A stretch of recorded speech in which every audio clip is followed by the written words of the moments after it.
কুলেখাড়া শাক নিয়ে এসেছি। কুলেখাড়া শাকের চপ বানাবো আজ। খুবই উপকারী এই শাকটা। দেখুন কত সুন্দর, টাটকা, বাড়ির শাক বাগান থেকে নিয়ে চলে এসেছি।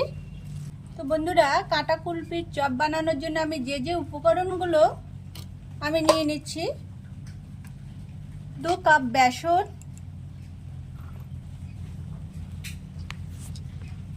চালের গুঁড়ো,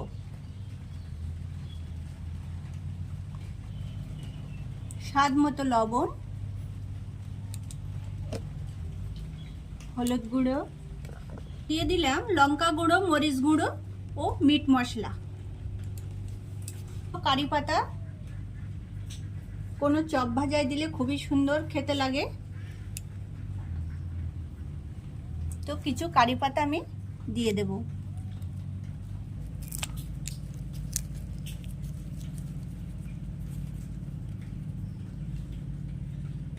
সমস্ত উপকরণগুলো এবারে আমি ভালোভাবে মিশিয়ে নেব।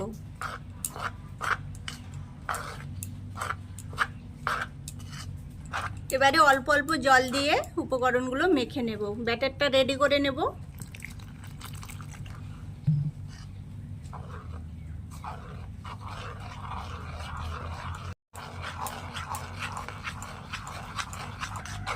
ব্যাটারটা আমার রেডি হয়ে গেছে। এবারে কাঁটা কুলপিগুলো এই ব্যাটারে ডুবিয়ে ডুবিয়ে আমি তেলে ভেজে নিলেই হয়ে যাবে কাঁটা কুলপির চপ। কড়াইতে পরিমাণ মতো সাদা তেল দিয়ে দিচ্ছি।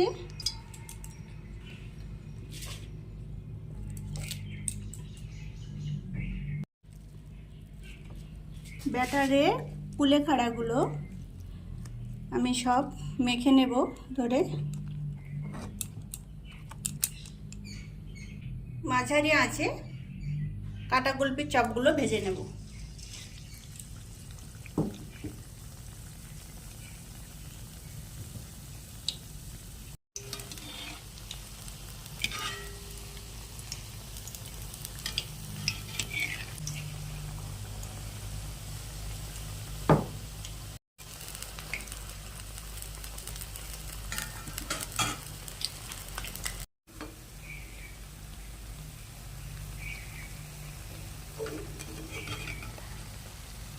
দেখুন কত সুন্দর হয়েছে কাঁটা কুলপির চপ।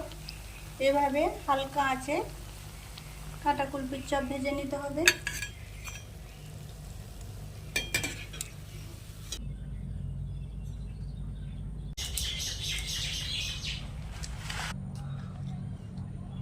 তো বন্ধুরা, আমি কাঁটা কুলপির চপ সবগুলো বানিয়ে নিয়েছি।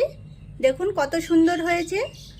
আমি যে পদ্ধতি অবলম্বন করে বানালাম, এইভাবে আপনারা বানিয়ে জানাবেন খেতে কেমন হয়েছে।